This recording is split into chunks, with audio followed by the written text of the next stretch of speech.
नमस्कार। लक्ष्मीनारायण ज्योतिष केंद्र में आप सभी का स्वागत है। मैं आचार्य डॉक्टर ए.पी. शुक्ला। आज का हमारा विषय शिक्षा, पढ़ाई। कुछ ऐसी रेखाओं पे आज हम बात करेंगे जो शिक्षा को दिखाती है। बहुत सारी रेखाएं हैं, उसमें कुछ मुख्य रेखाओं पे बात करेंगे। शिक्षा की बात करेंगे, बेहतर शिक्षा की बात करेंगे, कहीं ना कहीं ऐसी रेखाओं पे बात करेंगे जो अच्छी शिक्षा को दिखाती है। देखिए, शिक्षा से संबंधित चीज़ों की अगर मैं बात करूं तो कई जगहों से इसको देखना चाहिए। चाहे वो बुध हो, चाहे वो चंद्रमा हो, ठीक है, चाहे वो शुक्र हो, शुक्र का हिस्सा, चाहे वो गुरु हो, और शनि भी कहीं ना कहीं शिक्षा से संबंधित चीज़ों को दिखाता है। आज हम बात करेंगे शिक्षा में कुछ ऐसे ग्रहों की और कुछ ऐसी रेखाओं की जो इन चीज़ों को दिखाती है कि जातक की शिक्षा कैसी होगी। देखिए, गुरु का हिस्सा अगर कहें, गुरु का हिस्सा, ये हिस्सा गुरु अगर कहा जाए ज्ञान है, ज्ञान से संबंधित चीज़ों को गुरु अगर कहें तो दिखाता है। ये हिस्सा अगर कहा जाए ज्ञान को दिखाता है। ये हिस्सा अगर कहा जाए तो कहीं ना कहीं भविष्य में कितना व्यक्ति ज्ञानी होगा, शिक्षा कैसी होगी, ये उसके संकेत दिखता है, ये उसको दिखाता है। अगर सामान्य उठा है तो बहुत अच्छा कहलाएगा, ठीक है। गुरु के क्षेत्र पे अगर बॉक्स है या त्रिकोण है, त्रिकोण हो गया ये हिस्सा, इस टाइप से साइन बनता है, तो ऐसे में कहा जाता है कि जातक की शिक्षा जो है कहीं ना कहीं अच्छी होगी। अगर गुरु के हिस्से में जीवन रेखा से एक या दो रेखाएं आती हैं तो भी कहा जाएगा कि जातक की शिक्षा अच्छी होगी। जब भी बनी हो, अगर बनी हुई है तो शिक्षा अच्छी होगी। या मान लीजिए 35 साल, 40 साल, 45 साल की उम्र में जो है ये डेवलप की है तो भी कहा जाएगा शिक्षा से संबंधित चीज़ों में व्यक्ति जो है कहीं ना कहीं बढ़ सकता है। ये इसके संकेत देता है। यहाँ पर दो तरीके की बात है। एक, मस्तिष्क रेखा से जब निकले, गुरु के क्षेत्र पर रेखा जाए तो ये कहा जाएगा कि व्यक्ति जो ज्ञान अर्जित करेगा वो जीवन में उससे संबंधित चीज़ों में काम करेगा।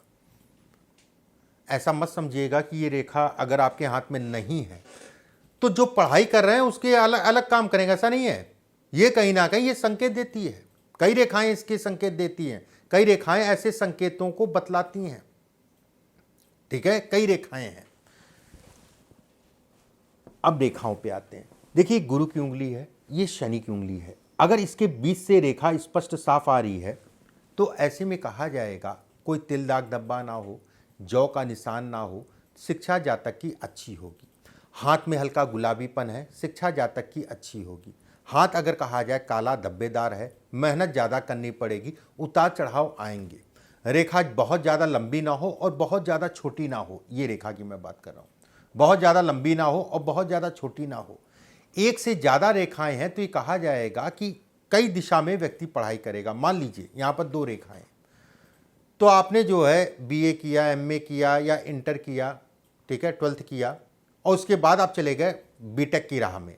अगर दो रेखाएं बीटेक की राह में या एमबीए करने चले गए या लॉ करने चले गए, दो तरफ आपका बढ़ गया, ये इसके भी संकेत देता है, ये इसको भी बतलाता है। अगर ये स्थितियां हैं तो एक चीज बड़ी अहम है, ये दो भाग होना, मस्तिष्क रेखा पे दो भाग होना और हृदय रेखा पे दो भाग होना। ऐसे में कहा जाएगा कि ये शिक्षा से संबंधित चीजों में के लिए बेहद अच्छा है। शिक्षा में बढ़ोतरी करता है। रेखा बस साफ हो, स्पष्ट हो, महीन हो, रेखा सही से बनी हो। शिक्षा के बाद नौकरी से संबंधित तैयारी के लिए भी अच्छा कहलाता है। ये कॉन्फिडेंस को बढ़ाता है। यहीं पर अगर कहा जाए मस्तिष्क रेखा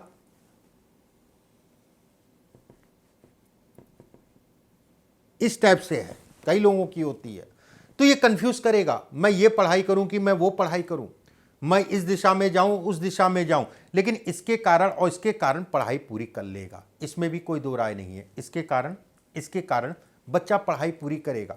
ये कंफ्यूज करेगी, ये कंफ्यूजन डालेगी, उसमें किसी प्रकार का कोई दो राय नहीं है। देखिए, चंद्रमा को हम लोग मन कहते हैं, ठीक है। मन हारे सब हार, मन जीते सब जीत।